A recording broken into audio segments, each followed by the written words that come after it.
Assalamualaikum warahmatullahi wabarakatuh. Waalaikumsalam warahmatullahi wabarakatuh.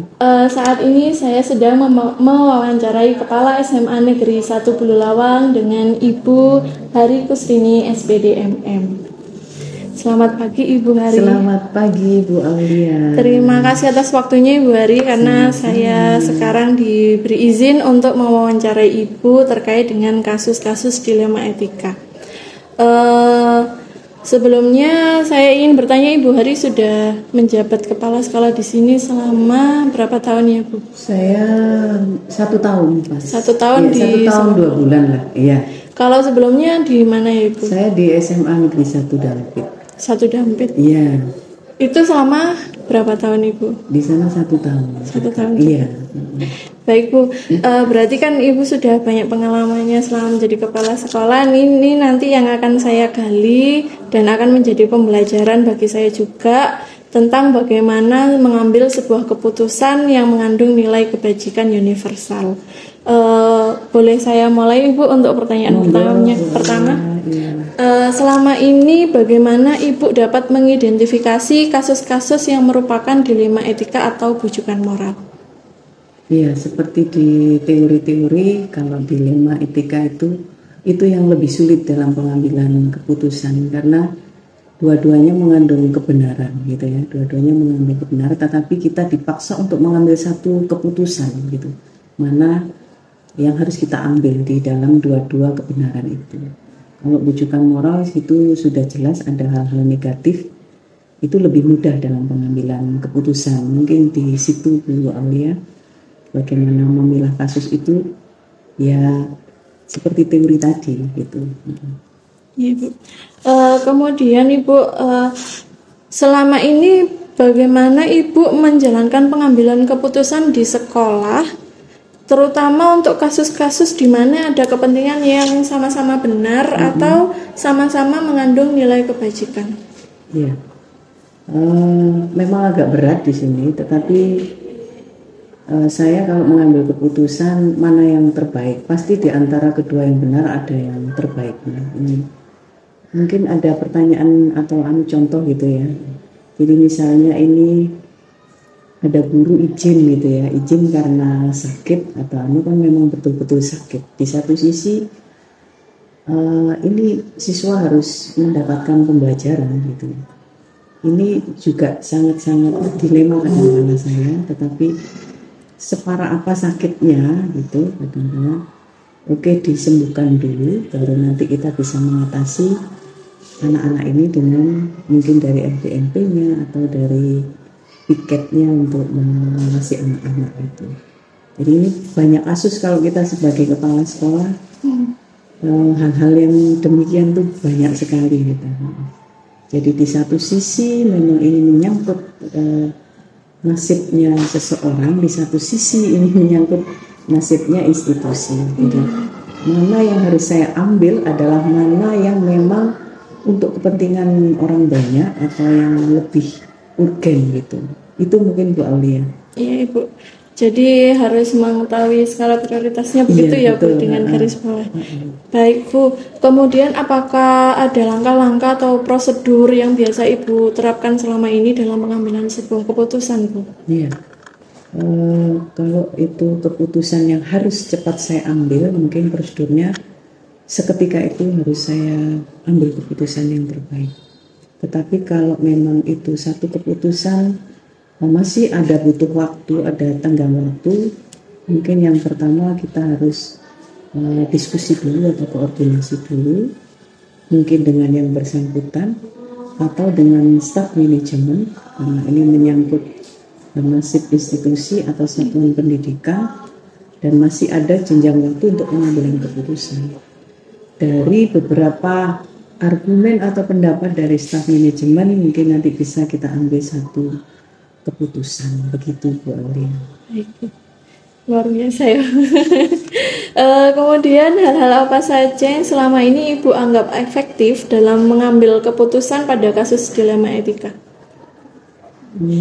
Efektif ya, maksudnya di sini. Jadi yang paling efektif ketika Ibu mengambil keputusan terhadap kasus dilema etika itu yang seperti apa Bu? Iya, Seperti yang saya jelaskan di awal tadi, mungkin yang urgen dulu gitu ya, yang urgen dulu yang kita ambil keputusannya, atau yang memang ada ini sama-sama benar tapi ini benar menurut satu orang atau menurut kepentingannya hanya tidak banyak orang, yang ini benar tapi untuk banyak orang, maka kita ambil yang memang untuk kepentingan banyak orang. Itu mungkin ya, itu lebih efektif mungkin di situ. Kebermanfaatan dari pengambilan keputusan itu perlu juga dipikirkan di situ. Baik Bu, jadi kebermanfaatan yang paling efektif ya Bu. Ibu, selama Ibu menghadapi kasus dilema etika ini, apakah ada tantangan dalam pengambilan keputusan Bu yang sudah pernah Ibu ambil?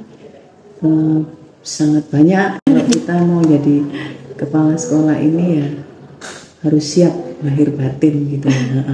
Apapun yang kita ambil, baik itu yang negatif atau positif, pasti banyak tantangannya gitu ya. Terutama kepada yang bersangkutan misalnya. Seperti kita menerapkan masuknya harus pagi kurang 10 menit misalnya. Ini kan banyak sekali kendala gitu. Beberapa guru misalnya masih ada kepentingan atau misalnya bannya bocor atau apa, itu kan ya memang tidak boleh kita istilahnya ego sendiri itu tidak bisa kita nomor satukan, itu tidak bisa ya. Jadi kalau tantangan-tantangan itu ya selalu ada ya. Bagaimana mengatasi tantangan itu yang harus kita pikirkan. Pokoknya yang penting buat institusi dan kita utamanya adalah kepentingan anak-anak. Insya Allah itu pasti benarnya.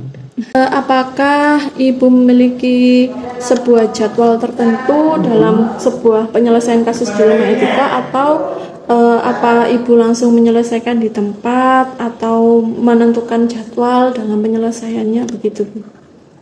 Kalau masalah itu tidak pernah ada jadwal Bu Alia.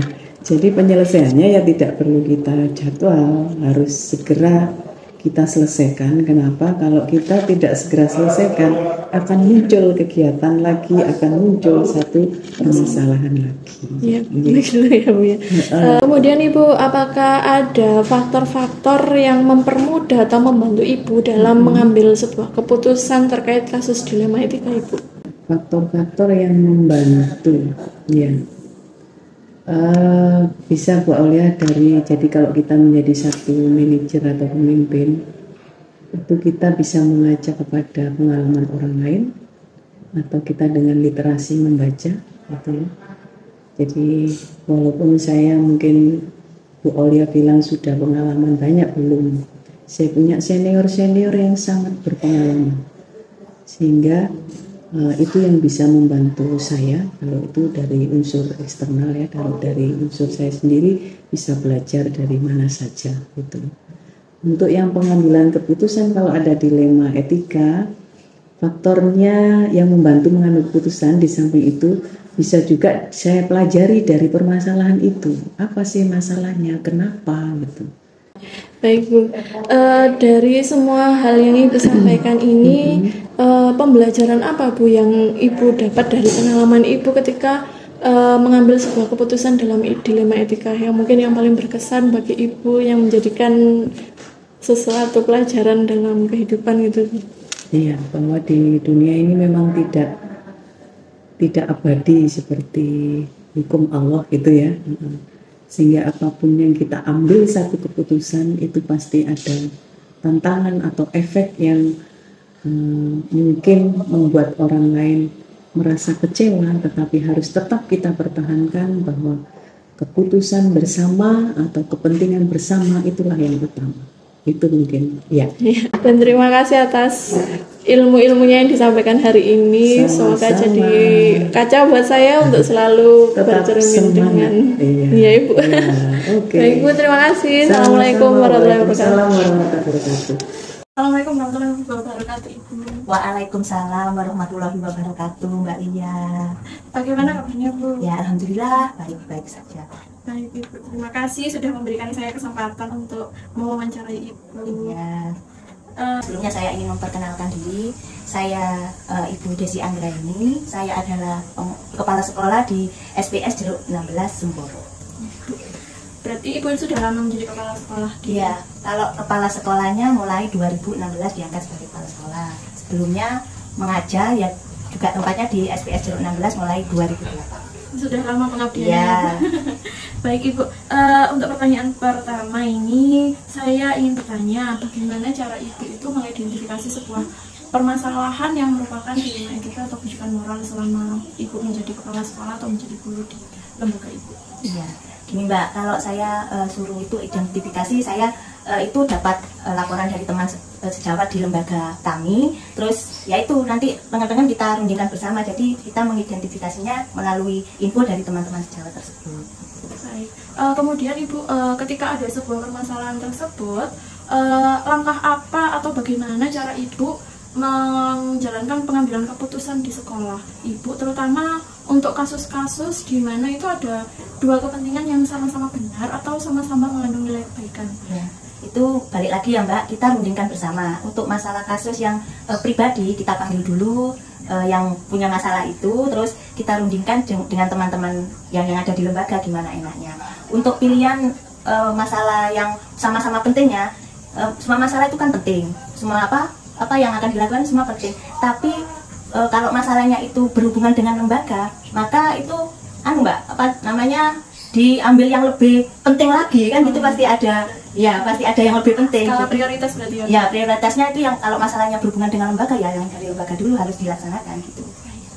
Kemudian untuk prosedurnya biasanya seperti apa yang Ibu lakukan untuk menyelesaikan permasalahan tersebut? Apakah ada prosedur khusus atau Ibu biasanya hanya melakukan diskusi saja atau bagaimana? Ya, kita diskusi dulu dengan yang punya masalah ya tentunya. Terus kita ambil persetujuan, terus kita rundingkan bersama di dalam lembaga tersebut, di dalam lembaga kami gitu.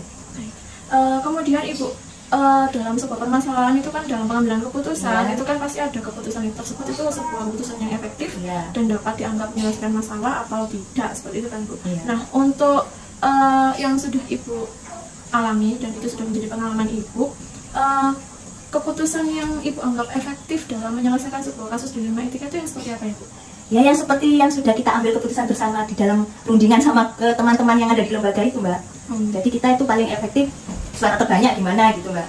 Oh, jadi yang paling efektif itu adalah pengambilan suara dan itu sudah disepakati. Iya, disepakati bersama. Kemudian untuk tolak ukur keberhasilannya dari pengambilan keputusan itu menurut Ibu yang seperti apa? Maksudnya gimana Mbak? Jadi keputusan itu dianggap sudah sesuai dan sudah pas nih hasil pengambilan keputusannya. Nah itu kalau ukur sebuah keberhasilan dari pengambilan keputusan itu menurut Ibu yang seperti apa? Ya, yang seperti yang punya masalah itu kan misalnya ya salah satu guru lah. Jadi kalau perkembangan selanjutnya kan kita lihat beberapa hari. Mungkin kalau ada peningkatan dari, maksudnya penyelesaiannya sudah masuk agak baik gitu lah, agak gimana ya kalimatnya, sudah ada perkembangan dari permasalahan itu. Jadi ya itu ya Mbak, ya tolakarnya. Jadi kan lihat perkembangan sehari-harinya, tentunya kan ada perkembangan dari yang sudah kita rundingkan bersama itu tadi. Gitu. Selanjutnya, selama Ibu menghadapi sebuah permasalahan ini, tantangan dalam pengambilan keputusan dari sebuah kasus dilema etika itu menurut Ibu apa saja? Ya, itu salah satunya kalau yang punya masalah, misalnya ada guru saya itu orangnya diem, nggak mau terbuka gitu, yang menjadi tantangan bagi kami untuk gimana ya guru itu biar fair gitu loh, gimana penyelesaiannya secara bersama gitu Mbak. Jadi kalau gurunya diem, nggak mau ngasih permasalahannya gimana, terus kita kan juga ditantang untuk wis guru pun dan terbuka gitu loh. Maaf ya campur bahasa Jawa. Tidak apa-apa Ibu. Gitu. Berarti yang paling menantang itu adalah ketika ada guru yang tidak mau menyampaikan pendapatnya, ya masalahnya itu ya gitu. Jadi tertutup ya, katakanlah wis kasarannya tertutup, nggak mau masalahnya itu diketahui orang lain gitu. Ya. Kemudian Ibu, dalam penyelesaian masalah itu biasanya Ibu punya jadwal tertentu atau biasanya Ibu itu misalnya ada sebuah masalah itu langsung menyelesaikan pada saat itu juga di tempat tersebut atau masih menunggu jadwal atau menunggu waktu untuk penyelesaiannya? Iya, kalau jadwal yang pasti nggak ada Mbak, kan masalah orang itu kan kadang juga ya itu tadi gurunya tertutup nggak mau kan masalah gitu kan ya, jadi nggak ada jadwal. Nanti kalau seandainya ada masalah ya itu urutannya kita face to face, maksudnya gurunya itu saya Mbak saya ya diajak ya kata-kata terus nanti gimana kalau dirundingkan secara bersama itu. Jadi tidak ada jadwal khusus, Tidak ada, tapi tidak ada. misalnya ada sebuah masalah dan itu ibu ada di tempat itu, Iya. apakah ibu langsung selesaikan saat itu juga atau menunggu momen dulu? Oh atau gitu, gimana? ya tergantung Mbak. Pokoknya ya kalau yang punya masalah itu terbuka kan bisa diselesaikan saat itu juga. Kalau mau gimana nanti kita rundingkan bersama kan butuh waktu, kadang ya besok ketemuan gitu, sama-sama kumpul gitu. Ya, Bu.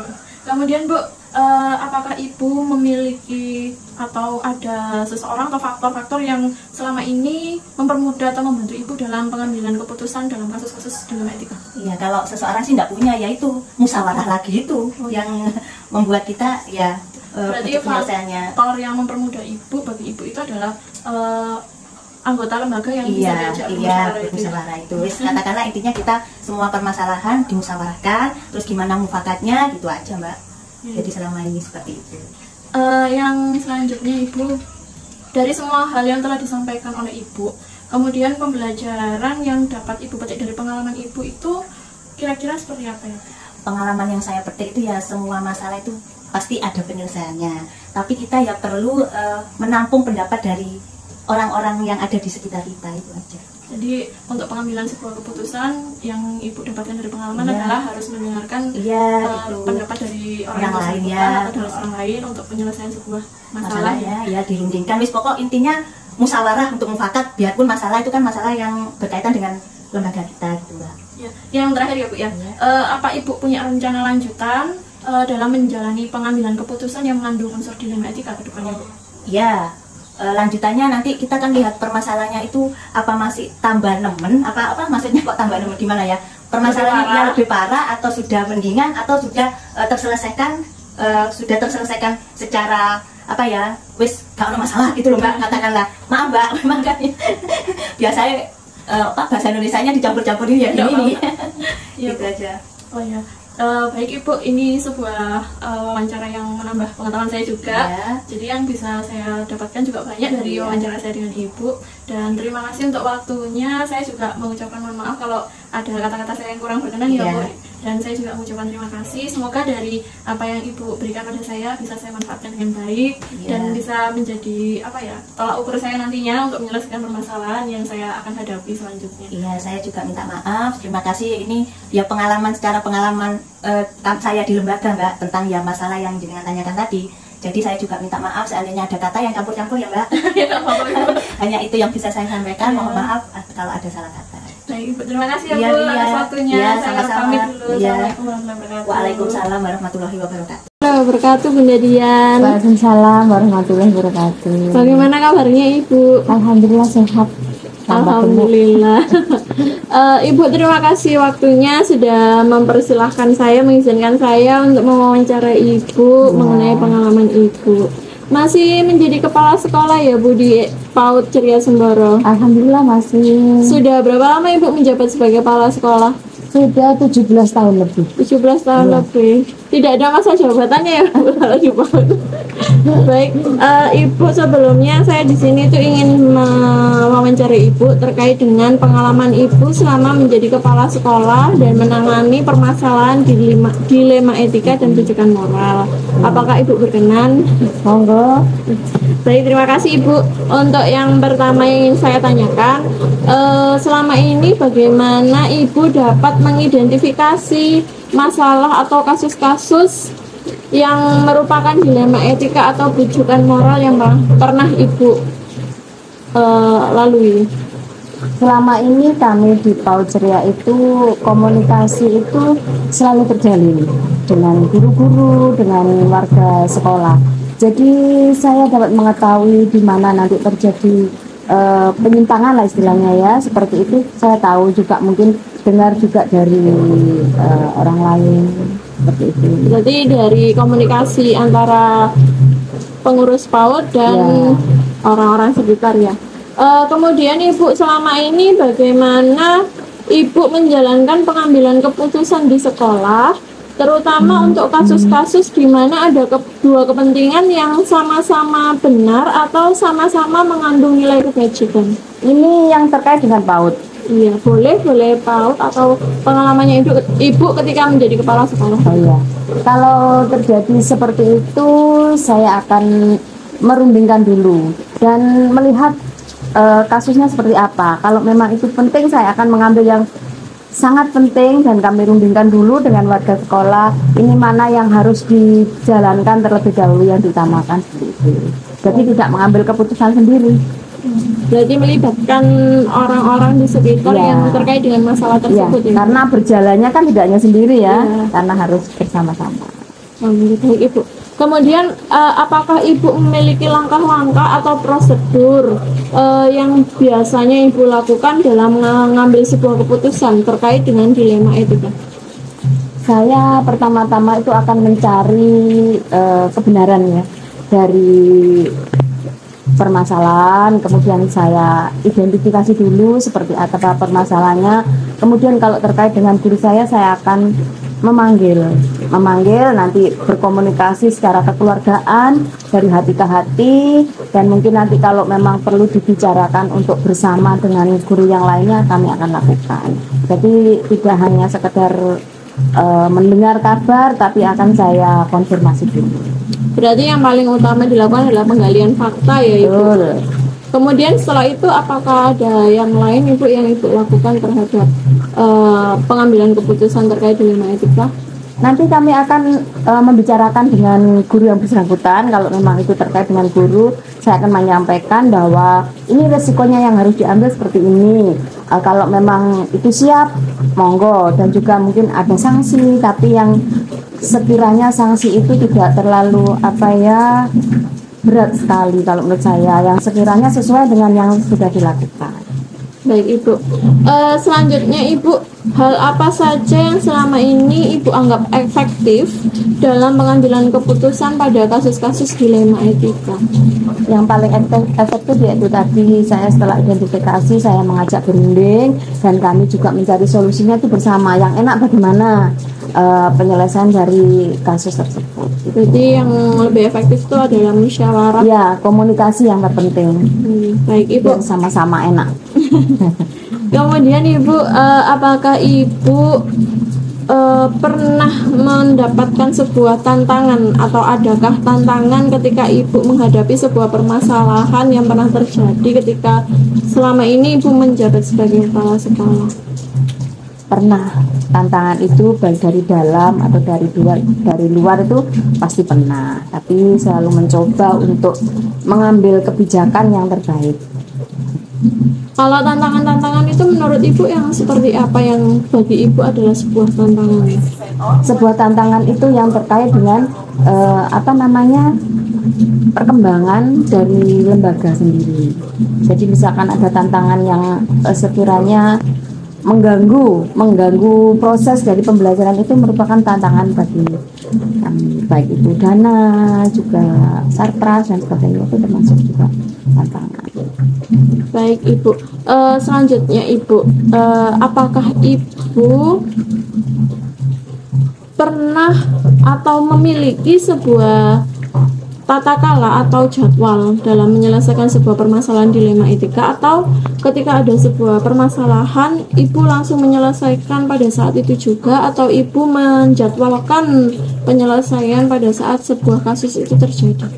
Ketika sebuah kasus terjadi, saya akan yang tadi identifikasi dulu, tapi saya tidak ada jangka waktu tertentu, tapi akan secepat mungkin untuk bisa menyelesaikan. Kalau memang itu bisa diselesaikan, misalnya sekarang sudah pasti ya teridentifikasi banyak kasus, itu nanti akan saya ambil kebijakan, kita rundingkan bersama itu sesegera mungkin. Jadi agar kasus itu tidak berlarut-larut. Baik. Berarti tidak ada jangka waktu, hanya jika ada sesuatu yang terjadi maka diambil langkah secepat mungkin. Ya Ibu, selanjutnya Ibu, dari yang tadi Ibu sampaikan, secepatnya untuk menyelesaikan permasalahan tersebut, apakah ada bentuk atau prosedur apa yang Ibu terapkan ketika ada sesuatu kasus yang terjadi begitu? Maksudnya? Ketika sebuah kasus itu terjadi, pada saat itu kan Ibu tidak langsung menangani. Nah, itu ada prosedur apa selain mencari fakta, kemudian kira-kira apa yang Ibu lakukan? Saya mendiskusikan dulu Ya, mungkin kalau ini terkait dengan salah satu guru, mungkin saya akan berundingan dulu dengan yayasan, penyelenggara, dan yang terkait dengan lembaga. Kalau itu permasalahannya ke lembaga. Jadi nanti setelah saya berunding, oh ini kiranya ini nanti yang bisa dilakukan seperti itu. Baik Ibu. Kemudian Ibu, apakah Ibu memiliki tokoh atau apakah Ibu memiliki faktor-faktor apa yang selama ini mempermudah atau membantu Ibu dalam pengambilan keputusan dalam kasus-kasus dilema etika? Tokoh ya?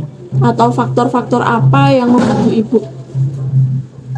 Menurut saya